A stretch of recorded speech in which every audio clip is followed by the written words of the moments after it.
مفتی صاحب یہ بتائیے کہ احادیث مبارکہ کیا کہتی ہیں؟ بڑا حسین سا سفر ہے، بڑا پروٹوکول سے بھرا سفر ہے جی۔ بسم اللہ الرحمن الرحیم هو القادر هو الحق هو المعین۔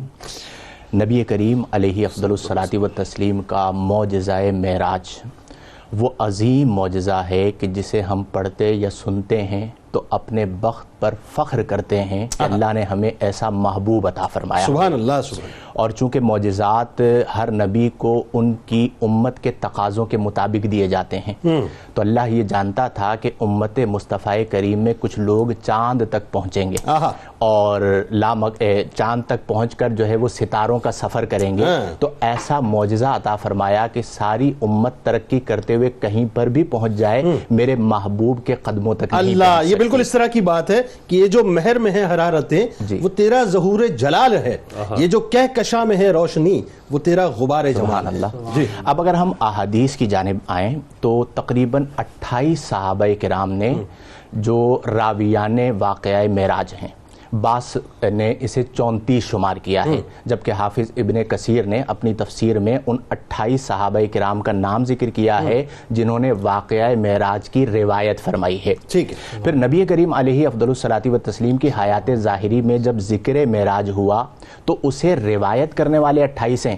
اسے سننے والے 28 یا 34 نہیں، ان کی تعداد ہزاروں میں۔ اللہ اکبر۔ اس کا مطلب یہ ہوا کہ جب آپ بخاری کو، مسلم کو، ترمذی کو، نسائی کو اور دیگر 20 کتب احادیث کو پڑھتے ہیں تو ہر حدیث کی کتاب میں کسی نہ کسی انداز میں واقعہ معراج کا ذکر ملتا ہے۔ اللہ اکبر۔ اب ان تمام احادیث کا وہ صاحب ایمان کے جنہوں نے سنا، ایک وہ بھی تو موقع ہے نا جو مفتی صاحب نے بھی اشارہ کیا، اس پہ ہم آگے جا کے بات کریں گے کہ جب آپ تشریف لائے بعد میں اور ام ہانی رضی اللہ تعالیٰ عنہ نے منع فرمایا کہ یا رسول اللہ بیان مت کیجئے، اور اس وقت جو آپ نے اعلان کیا تھا وہ تو پتہ نہیں کتنوں نے سنا۔ میں ایک شعر آپ کو سناؤں امام بوصیری کا۔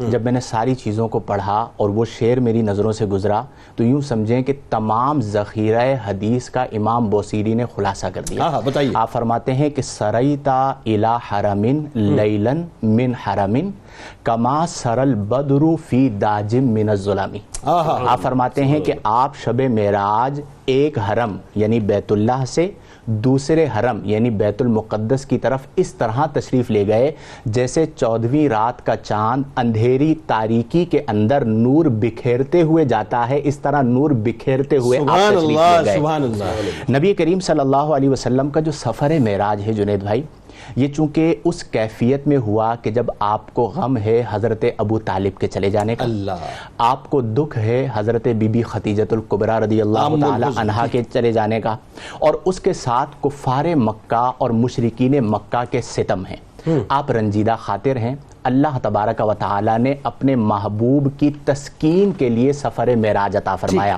اس میں براق بھیجا گیا، اس میں حضرت جبریل نے آ کر آپ کے مبارک قدموں کو بوسہ دیا، اس میں آپ کے سینہ اقدس کو شق کیا گیا، اسے آب زمزم سے دھویا گیا اور براق کی سواری پر سوار کر کے آپ کو بیت الحرم سے بیت المقدس تک لے جایا گیا۔ بلکہ میں تو اگر اجازت دیں مجھے تو وہ عشق کی ایک بات سمجھ آتی ہے کہ یہ آب زمزم سے دھونا بھی دراصل اس طرح سے ہے کہ قلب مصطفیٰ صلی اللہ علیہ وسلم کے ذریعے سے جو آب زمزم کو رفعت عطا کرنا ہے۔ یوں کہہ لیجئے کہ شق صدر کی عاشقانہ تفسیر یہی ہے، کیونکہ مختلف تفاسیر اور مختلف تعویلات ہیں۔ اور پھر اس کے بعد آپ جو ہے وہ بیت المقدس تشریف لائے۔ اب اس میں متعدد چیزیں ہیں۔ پہلی چیز یہ ہے کہ آپ کا پہلا طلوع ہوا مطلع بشریت پر، آپ کا دوسرا طلوع ہوا مطلع ملکوت و نورانیت پر، اور آپ کا تیسرا طلوع ہوا حجابات والے مقام پر جہاں پر اللہ کی صفات کو آپ نے دیکھا۔ اب جب آپ بیت المقدس پہنچے اور پھر اس کے بعد اللہ کی بارگاہ میں جب آپ پہنچے تو صاحب طبقات کبریٰ نے لکھا کہ وہاں پر نبی کریم علیہ افضل الصلاۃ والتسلیم فرماتے ہیں کہ میرے دل کی ایک کیفیت ہوئی چونکہ عالم نور ہے، تو اس کیفیت کے اندر اچانک مجھے ایک شفقت بھری آواز سنائی تھی۔ یہ حدیث میں آیا۔ وہ آواز کیا تھی؟ اللہ تبارک و تعالی نے فرمایا قف یا محمد فَإِنَّ رَبَّكَ يُصَلِّي کہ میں وہاں پر رک گیا. اللہ نے فرمایا قف یا محمد، اے میرے محبوب آپ یہاں پر ٹھہر جائیے. فَإِنَّ رَبَّكَ يُصَلِّي کیونکہ آپ کا رب آپ پر درود بھیج رہا ہے. پھر اسی طرح جب آپ تشریف لے جا رہے تھے تو ایک مقام پر نماز ادا کی گئی. حضرت جبریل نے عرض کی یا رسول اللہ آپ جانتے ہیں یہ کون سا مقام ہے؟ پھر عرض کی کہ یہ طیبہ ہے جہاں پر آپ ہجرت فرمائیں گے. دوسرے مقام پر نماز ادا کی، فرمایا عرض کی یہ کون سا مقام ہے؟ فرمایا یہ وہ مقام ہے کہ جہاں پر حضرت موسیٰ علیہ السلام کو اللہ کے دیدار کی طلب ہوئی تھی، جسے طور سینا کہا جاتا ہے.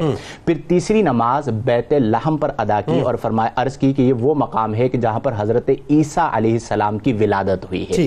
پھر اس کے بعد بیت المقدس میں تمام انبیاء کرام صف آرا ہو کر نبی کریم کی اقتداء میں ہیں اور نبی کریم علیہ افضل الصلاۃ والتسلیم مقتدا بن کر نماز ادا کرتے ہیں. گویا کہ معنی اول و آخر کا ظہور ہو جاتا ہے کہ نماز اقصیٰ میں تھا یہی سر، آیا ہوں معنی اول آخر کہ دست بستہ ہے پیچھے حاضر جو سلطنت آگے کر گئے.